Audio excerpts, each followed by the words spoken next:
తెలంగాణలో మహిళా శక్తి క్యాంటీన్లను ఏర్పాటు చేయనున్నామని ప్రభుత్వ ప్రధాన కార్యదర్శి శాంతికుమారి తెలిపారు. ముఖ్యమంత్రి రేవంత్ రెడ్డి తీసుకున్న నిర్ణయం మేరకు ఈ సేవలను అందుబాటులోకి తెస్తున్నామన్నారు. అన్ని ప్రధాన కార్యాలయాలు, కలెక్టరేట్లు, పర్యాటక ప్రాంతాలు, దేవాలయాలు, బస్టాండ్లు, పారిశ్రామిక ప్రాంతాల్లో మహిళా సంఘాల నిర్వహణలో ఈ క్యాంటీన్లను ఏర్పాటు చేయనున్నామని వెల్లడించారు. కామారెడ్డి జిల్లాలో పంట సాగుకు డీసీసీబీ నుంచి పలువురు రైతులు గతేడాది రుణాలు తీసుకున్నారు.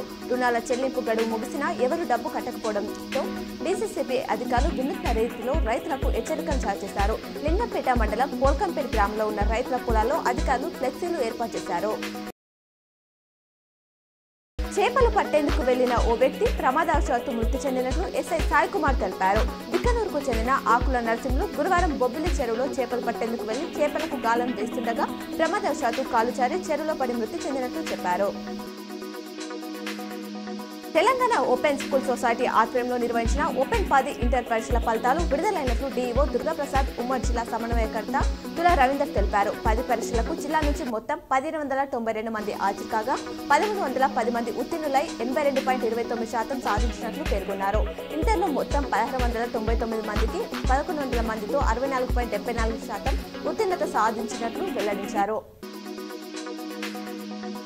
పాఠశాలలు ప్రారంభమైన నేపథ్యంలో నిజామాబాద్ జిల్లా రవాణా శాఖ అధికారులు గురువారం ఉదయం పాఠశాలల బస్సులను ఆకస్మికంగా తనిఖీ చేశారు.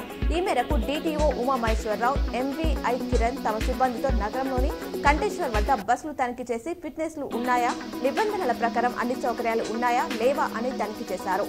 ఈ సందర్భంగా డీటీఓ ఉమామహేశ్వరరావు మాట్లాడుతూ స్కూల్ బస్సుల యాజమాన్యాలు రూల్స్ పాటించాలని తెలిపారు.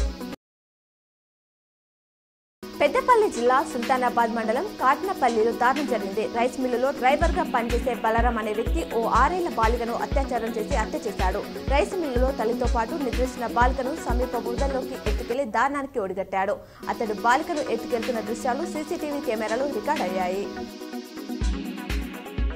బోధన కేంద్రంలోని సాయిబాబా కమాన్లో ఫిట్నెస్ లేని ఒక బస్సును సీజ్ చేశారు. సాయి ప్రసన్న స్కూల్ బస్సుకు లేని ఫిట్నెస్ లేకుండా బస్సులు రోడ్డు ఎక్కితే సీజ్ చేస్తామని అధికారి శ్రీనివాస్ తెలిపారు.